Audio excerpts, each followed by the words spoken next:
ကောင်မလေးကထောပတ်တုံးကြီးကိုပိုင်းဖြတ်ဖို့ကြိုးသေးသေးလေးတစ်ခုကိုတုံးလိုက်တယ်ပြီးတော့သူ့ရဲ့မိဖို့ချောင်းတုံးသားကိုကင်ပြီးသူ့ရှေ့ကအတုံးတစ်တုံးကိုလျင်မြန်စွာလှီးထုတ်လိုက်တယ်သူ့ရဲ့တစ်ဖက်မှာတော့တခြားမျိုးသမီးတစ်ယောက်ကလက်အိတ်ဆွတ်လိုက်ပြီးအချိန်နဲ့အမျှအပြေးလွှားသူ့ရဲ့ပန်းပူးလက်ရာကိုစတင်ထုစစ်နေတယ်ဒါပေမဲ့သူ့ပတ်ဝန်းကျင်ကလူအုပ်ကြီးကြောင့်အာယုံစိုက်ဖို့ခက်ခဲနေခဲ့တယ်ခဏတာအာယုံလွတ်သွားမှုကြောင့်ထောပတ်ရဲ့ထောက်တနေရာကိုမှားယွင်းပြီးချစ်ထုတ်လိုက်မိတယ်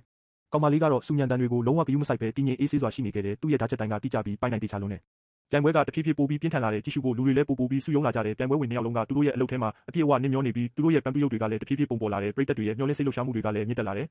နောက်ဆုံးတော့အပိသက်လက်ဆက်တက်ဖို့အချိန်ကြာရောက်လာပြီးအချိန်နောက်ပြန်ရေတွက်တန်စတင်လာတယ်ဒိုင်လူကြီးတွေရဲ့အချက်ပေးတံမှာပြိုင်ပွဲဝင်အားလုံးသူတို့ရဲ့အလုပ်တွေကိုရပ်တန့်လိုက်ကြတယ်ကောင်မလေးရဲ့ပပူးလက်ရာကတော့ခွေခွေလေးဖြစ်နေတဲ့ကလေးငယ်တယောက်ကိုပွေ့ချီထားတဲ့မိခင်တယောက်ရဲ့ပုံဖြစ်ပြီးနူးညံ့သိမ်မွေ့ပေမဲ့အစွမ်းထက်တဲ့ခံစားချက်ကိုပေးတယ်ဟိုမျိုးသမီးရဲ့လက်ရာကတော့နာမည်ကြီးလုပ်ကြံမှုတစ်ခုကိုပြန်လဲတရုပ်ဖော်ထားတဲ့ဒရမာဆန်ဆန်ပုံစံမျိုးဖြစ်နေတယ်ဒါပေမဲ့ကောင်မလေးရဲ့စိတ်နှလုံးကိုထိစေတဲ့ဖန်တီးမှုပေးမှာတော့သူ့လက်ရာကမိမ့်မိန်သွားခဲ့တယ်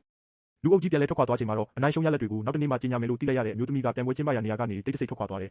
အဲ့ဒီညမှာပဲအရေးမီတစ်ခုကအေးခန်းထဲကိုခိုးကြောင်ခိုးဝဲဝင်ရောက်လာတဲ့မိမုတ်ကရိယာတစ်ခုကိုထုတ်လိုက်ပြီးစက္ကန့်ပိုင်းအတွင်းမှာပဲကောင်မလေးရဲ့ထောပတ်ပန်းပူရုပ်ကအရေးပြောကြလာတယ်ဒါတမင်ဖြစ်စီတာမှန်သိတာတယ်စုချင်းမြင့်ပွဲနေမှာတော့ကောင်မလေးကသူ့မိဘတွေနဲ့အတူရောက်လာခဲ့ပေမဲ့သူ့ရဲ့ပန်းပူရုပ်ပျက်စီးသွားတာကိုပဲတွေ့လိုက်ရတယ်သူ့ဖေကပြန်ပြင်ဖို့အခွင့်အရေးပေးဖို့တောင်းပန်ခဲ့ပေမဲ့အချိန်မမီတော့ဘူးဒိုင်တွေကအကဲဖြတ်ဖို့စတင်တော့တယ်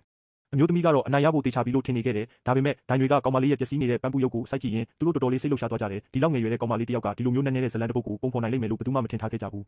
အရေးပြောနေတဲ့မျက်နှာလေးတစ်ခုကိုပွေ့ပိုက်ထားရင်ပြုံးနေတဲ့မိခင်ရဲ့ပုံရိပ်ကမိခင်တယောက်ရဲ့အတိုင်းအဆမရှိတဲ့မေတ္တာကိုအထင်ရှားပြသနေခဲ့တယ်နောက်ဆုံးမှာတော့ကောင်မလေးကအနိုင်ရသွားတယ်